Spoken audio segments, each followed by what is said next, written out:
로마서 5장 1절에서 5절입니다. 그러므로 우리가 믿음으로 의롭다 하심을 받았으니 우리 주 예수 그리스도로 말미암아 하나님과 화평을 누리자. 또한 그로 말미암아 우리가 믿음으로 서 있는 이 은혜에 들어감을 얻었으며 하나님의 영광을 바라고 즐거워하느니라. 다만 이뿐 아니라 우리가 환난 중에도 즐거워하나니 이는 환난은 인내를, 인내는 연단을, 연단은 소망을 이루는 줄 알미로다. 소망이 우리를 부끄럽게 하지 아니함은 우리에게 주신 성령으로 말미암아 하나님의 사랑이 우리 마음에 부은 바 됨이니. 여기까지 읽겠습니다. 오늘 말씀의 제목은 구원받은 자의 결과입니다. 오늘 본문 말씀은 예수 그리스도로 말미암아 믿음으로 구원을 얻은 성도가 이제 하나님과 화평함으로 영광되고 즐거운 소망을 갖게 되는 것에 대하여 설명하고 있습니다. 곧 하나님께서 의인이라 불러주심으로 하나님과 더불어 화평하고 멸망의 상태가 변하여 즐거움과 소망의 상태에 있게 되었다는 것을 말하고 있습니다. 이러한 하나님과의 화평으로 오는 결과는 환난을 환난으로 여기지 않고 환난을 인내로, 인내를 연단으로, 연단을 소망으로 승화시킴으로써 오히려 신앙이 성숙하는 기회로 여기며 그로 인해 즐거워할 수 있는 상태에 이르게 합니다. 그런데 우리가 하나님과의 화평이라는 말을 바로 이해하기 위해서는 먼저 하나님과 인간의 관계성에 대한 인식과 이해가 필요합니다. 그것은 우리가 본질상 하나님의 원수였으며 진노의 자식들이었고 생명에서 떠나 있었다는 사실입니다. 즉 인간의 죄 때문에 하나님과 인간 사이의 교제가 단절되었던 것을 말해요. 이 단절을 회복시켜 주신 분이 예수 그리스도이십니다. 그래서 그리스도의 중보 사역 없이 인간이 스스로 하나님과 정상적인 관계를 회복할 수 있다고 말하는 것은 어불성설입니다.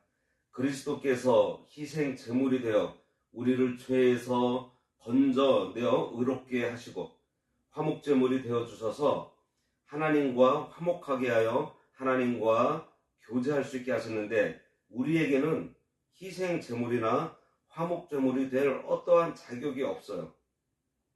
구약 제사에서 제사의 종류가 번제, 화목제, 속죄제 등 여럿이 있고 흠없는 제물로 드려야 하고 제물의 명칭도 희생제물, 화목제물 등 여럿이 있는데 이 모든 것들이 예수 그리스도를 상징하고 있습니다. 구약의 모든 제사가 바로 예수님의 십자가 구속사역에 대한 상징들이에요. 우리가 연초에 작정하고 성경을 읽다가 항상 막히는 곳이 레위기인데요. 레위기가 전부 예수님의 얘기예요. 예수님의 십자가 사역 얘기입니다. 그래서 레위기를 읽다 보면은 예수님을 발견하게 되고 눈물 없이 읽을 수 없는 성경이 레위기예요. 그래서 우리가 레위기서를 읽을 때 그 가운데에서 예수님을 발견하고자 하며 읽으시면은 참 감동적인 책입니다.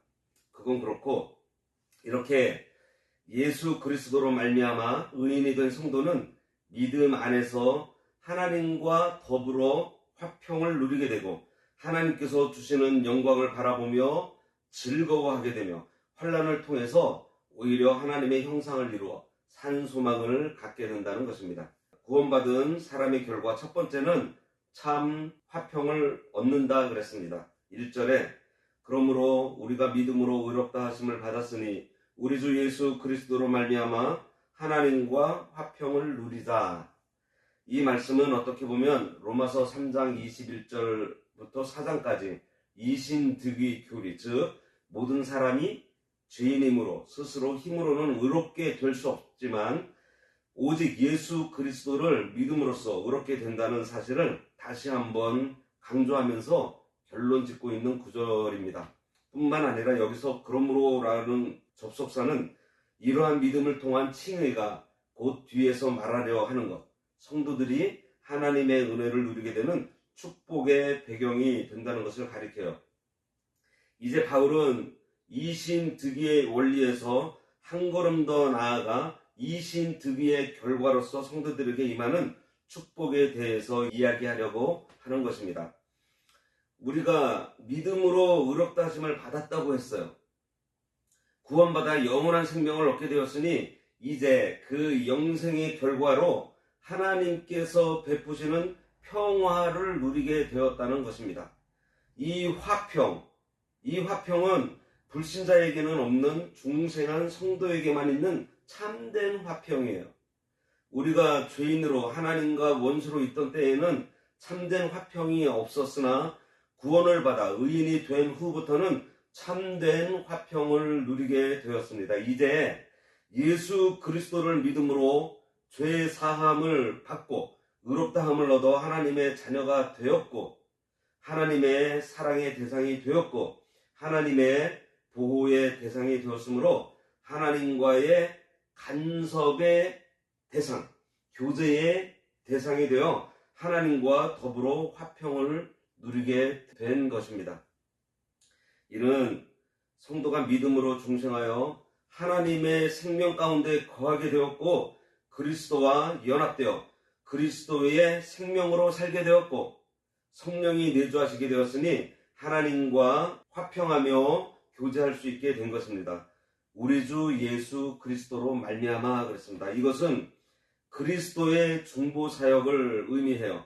아담 이래 범죄하여 멸망받을 수밖에 없는 인간이 하나님 앞에 나아가기 위해서는 중재해줄 중보자가 요구되었는데 이를 위해서 예수님께서 먼저 인간의 몸을 입고 이 땅에 오셔서 친히 인간이 되셨고 인간을 대표해서 자신을 화목제물로 하나님께 드려 하나님의 요구를 만족시킴으로 해서 하나님과 인간을 화목하게 하여 화평을 누리게 하신 것입니다. 그런데요, 우리가 구원받은 성도인 것은 같은데 아직까지도 진정한 화평을 누리지 못하는 것은 왜일까요? 그것은 아직도 믿음으로 구원받는다는 복음을 확실히 깨닫지 못하여 구원의 확신이 없고 구속의 큰 은혜를 절감하지 못하고 있기 때문이 아닌가 생각해 봅니다. 왜냐하면 믿음은 내가 믿는 것이 아니고 성령께서 믿게 하신 것입니다. 그런데 성령께서는 말씀으로 역사하세요. 그래서 믿음은 그냥 내가 막 애써서 힘써서 믿는 것이 아니고 말씀이 내게 들어와서 그 말씀에 성령이 역사하심으로 믿어지게 하는 것으로 내 의지로 믿는 것이 아니고요. 하나님께서 믿게 하신 것이니 은혜인 것이고 하나님의 선물인 것입니다. 십자가의 도는 믿는 것이 아니고 믿어지는 거예요. 또 한 가지는 여전히 죄 가운데 머물고 있으므로 성령님의 역사가 떠나 있기 때문입니다. 성령이 떠난 것이 아니에요. 성령은 우리가 중생한 이후 결코 우리를 떠나지 않으세요. 이것은 성령의 역사를 우리의 죄가 막고 있는 것입니다. 죄를 지을 때 화평을 잃어버리는 이유는 우리 속에 계신 성령께서 역사하시지 않기 때문이에요. 시편 51편 11절에 다윗은 범죄 후에 기도하기를 나를 주의 앞에서 쫓아내지 마시며 주의 신을 내게서 거두지 마소서. 주여 내게 구원의 즐거움을 회복시켜달라고 기도했습니다.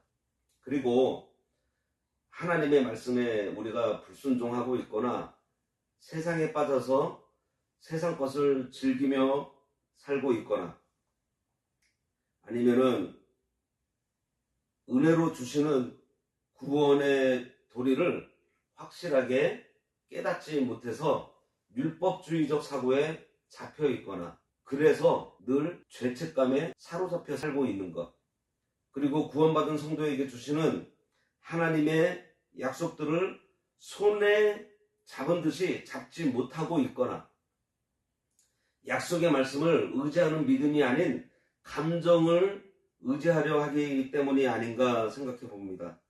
감정에 의지해야 한다는 것은 물리적으로 무엇이 속에서 뜨끈뜨끈하거나 몸이 벌벌 떨리거나 꿈을 꾸거나 방언이 나오거나 하는 등의 감각적이고 감성적 현상이 나타나야 믿고 기쁨을 찾으려 하기 때문입니다.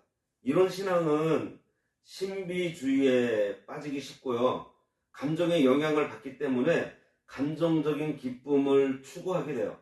감정은 수시로 변하기 때문에 이런 신앙은 꾸준하지 못하고 냄비에 물 끓는 듯한 신앙이 되어버리고 맙니다. 가끔 하나님께 기적 같은 일이 일어나기를 기도하면서 그렇게만 해주신다면 주를 위해서 평생을 바치며 살겠다는 말들 많이 들어봅니다.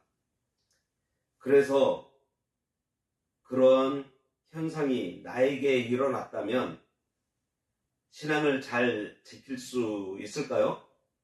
아니에요. 인간이 얼마나 연약한가 하면 이스라엘이 홍해가 갈라지고 반석에서 물이 나오고 만나를 먹고 고기가 먹고 싶을 때 메추라기를 보내주셔서 고기를 먹고 밤에는 불기둥으로 낮에는 구름기둥으로 인도해 주시는 것을 평생을 목격하면서도 하나님께 패역했던 것입니다. 그것이 우리 인간들의 모습이에요. 다음으로 구원받은 사람의 결과는 은혜에 들어간다 그랬습니다. 2절에 또한 그로 말미암아 우리가 믿음으로 서 있는 이 은혜에 들어감을 얻었으며 하나님의 영광을 바라고 즐거워하느니라. 1절에 우리 주 예수 그리스도로 말미암아란 말이 있지만 여기서 다시 이를 반복하고 있어요. 그것은 그리스도만이 유일한 구원의 중보자라는 것을 강조하기 위해서입니다. 우리가 믿음으로 서 있는 이 은혜에 들어감을 얻었으며 그랬어요. 여기서 은혜 또는 은총은 1절에 있는 하나님과 더불어 화평을 누리게 된 것을 의미합니다. 그러므로 들어간다는 것은 하나님께 나아간다는 말이에요. 에베소서 2장 18절에 보면 한 성령 안에서 아버지께 나아감을 얻게 하려 하심이라 그랬어요. 그리고 3장 12절에는요. 담대함과 확신을 가지고 하나님께 나아감을 얻는다 그랬습니다. 아담 이래 범죄한 인간은 거룩하신 하나님 앞에 나아갈 수 없었지만 예수 그리스도의 속죄 사역을 믿고 그 피의 공로로서 의롭다함을 얻어 자유롭게 하나님 앞에 나아갈 수 있는 특권을 얻게 된 것입니다. 하나님의 영광을 바라고 즐거워한다 그랬어요. 원래 하나님의 영광은 창조주 하나님께서 인간과 천사를 포함해서 모든 피조물로부터 당연히 받아야 할 경배와 찬양을 가리켜요. 그러나 여기서는 성도가 하나님의 자녀가 될 때 부여받게 되는 영광을 가리킵니다. 사실 하나님의 형상대로 창조된 인간에게도 이러한 영광의 일부가 있었지만 범죄함으로 인하여 다 잃어버렸습니다. 그러나 그리스도를 믿음으로 성도들은 다시 하나님의 자녀가 되었고 이러한 영광도 다시 회복할 수 있게 된 거예요. 즉 성도들에게는 이미 이러한 하나님의 자녀로서의 영광이 확보되어 있고요. 이 세상 마지막 날에 이러한 하나님의 영광을 보다 분명하게 받게 된다는 약속이 주어졌습니다. 로마서 8장 18절에 현재의 고난은 장차 우리에게 나타날 영광과 어떻게 해요? 비교할 수 없다 그랬습니다. 그러므로 성도들은 이러한 미래의 영광을 소망하는 가운데 비록 현재 겪고 있는 환난 중에도 즐거워하며 끝까지 인내할 수 있는 것입니다. 요한일서 3장 2절에서 3절에 사랑하는 자들아 우리가 지금은 하나님의 자녀라 장래에 어떻게 될 것은 아직 나타나지 아니하였으나 그가 나타내심이 되면 우리가 그와 같을 줄을 아는 것은 그의 계신 그대로 볼 것을 인함이니 주를 향하여 이 소망을 가진 자마다 그의 깨끗하신 것 같이 자기를 깨끗하게 한다 그랬습니다. 지렁이 같고 구더기 같고 티끌보다 막한 인간이 하나님의 크고 놀라운 영광과 신성을 닮아 살게 된 것을 생각하면 기쁘고 즐겁지 않을 수 없습니다. 다음으로 구원받은 자의 결과는 환난 중에도 즐거워한다 그랬습니다. 3절과 4절입니다. 다만 이뿐 아니라 우리가 환난 중에도 즐거워하나니 이는 환난은 인내를, 인내는 연단을, 연단은 소망을 이루는 줄 알미로다 그랬습니다. 구원받은 성도는 하나님의 평화를 누릴 뿐만 아니라 하나님의 영광을 바라보고 즐거워하며 나아가 환난 중에도 즐거워한다고 했습니다. 그 이유는 구원받은 성도에게 오는 환난은 인내를 낳게 하고요. 인내는 연단을 만들고 연단은 거룩한 인격을 만들어 새로운 소망을 이루게 되기 때문입니다. 환난을 믿음으로 통과하려면 참고 견뎌야 해요. 참고 견디면서 믿음을 지킬 때에 영이 자라나고 그리스도의 형상이 이루어져 나갑니다. 이것이 성도의 소망이 이루어지는 거예요. 반대로 불신자는 삶 속에서 만나는 시련과 역경 속에 점점 더 거칠어지고 악해지고 더러워지면서 영혼은 흑암 속에 빠져들어가게 됩니다. 거기에 참된 평화와 소망과 기쁨과 즐거움이 없어요. 그러나 중생한 성도는 환난이 올 때 소망과 믿음으로 인내할 수 있습니다.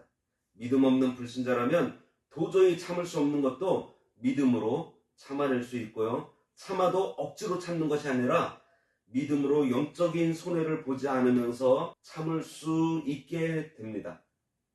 그러면서 순수하고 아름다운 신앙의 인격자로 어떠한 바람에도 흔들리지 않고 의연함을 보여주는 잘 다듬어진 사람으로 만들어진다는 것이에요. 베드로전서 4장 12절과 13절에 보면 사랑하는 자들아 너희를 연단하려고 오는 불시험을 이상한 일 당하는 것처럼 이상히 여기지 말고 오히려 너희가 그리스도의 고난에 참여하는 것으로 즐거워하라. 이는 그의 영광을 나타내실 때에 너희로 즐거워하고 기뻐하게 하려 한다 그랬습니다. 연단은 소망을 이룬다고 했는데 소망은 성도들이 예수 그리스도 안에서 기대할 수 있는 여러 가지 좋은 일들이에요. 대표적으로는 부활과 영생의 소망입니다. 하나님의 영광에 참여하는 소망이 있고요. 장차 천국에 받을 상급 등이 있습니다. 결국 예수 그리스도를 소망하는 거예요. 예수 그리스도가 아니면은 부활과 영생, 하나님의 영광, 장차 받을 상급이 없어요. 인간은 자신의 능력으로는 도무지 이러한 소망하는 바를 이룰 수가 없어요. 이것들은 어디까지나 예수 그리스도께서 저를 믿는 자들에게 주시겠다고 약속하신 것들입니다. 그러므로 이 소망을 이룰 수 있는 유일한 길은 예수님밖에 없어요. 성도는 하나님의 은혜로 말미암아 값없이 받은 예수 그리스도를 믿는 믿음 위에 굳게 붙들려서 좌로나 우로나 치우치지 않는 신앙생활을 해야 합니다. 마지막으로 구원받은 성도의 결과로는 성령을 보내주십니다. 5절에 소망이 우리를 부끄럽게 하지 아니함은 우리에게 주신 성령으로 말미암아 하나님의 사랑이 우리 마음에 부은 바 됨이니 그랬습니다. 소망이 우리를 부끄럽게 하지 않는다고 했는데 성도들이 주 안에서 지니는 소망은 반드시 성취될 소망이기에 이를 기대하다가 훗날 낙심하게 되는 일이 결코 없다는 것입니다. 이는 하나님의 근본 속성 가운데 포함된 진실함 때문인데 하나님은 인생이 아니시니 시건하지 않으시고 인자가 아니시니 후회가 없다고 한 민수기 13장 19절 말씀에 하신 것에도 잘 나타나고 있어요. 그리고 부끄러워하거나 실망하지 않을 그 증거는 그리스도께서 세상에 오셔서 이미 우리에 대한 사랑을 보여주셨기 때문이고요. 이 사랑은 성령님께서 우리 심령 속에서 보증해 주셨을 뿐만 아니라 성부 하나님도 우리의 믿음과 소망을 보시고 넘치는 사랑으로 귀하게 여겨주신다는 사실입니다. 그래서 이 소망은 결코 우리를 실망시키지 않아요. 우리가 기대하고 바라보며 살았는데 이러한 일들이 벌어지지 않는다. 우리같이 불쌍한 사람들이 어디 있어요? 그러면서 우리에게 주신 성령으로 말미암아 하나님의 사랑이 우리 마음에 부은 바 되었다고 했습니다. 우리가 주 안에서 지니는 소망으로 인해 부끄러움 당하지 않게 되는 근거예요. 그것은 곧 예수님께서 부활 승천하실 때 약속하시고 이 세상에 보내주신 보혜사 성령께서 성도의 구원을 보증하시고 이 지상에서도 점차적으로 이루어지는 성화의 과정을 직접 돌봐주시기 때문입니다.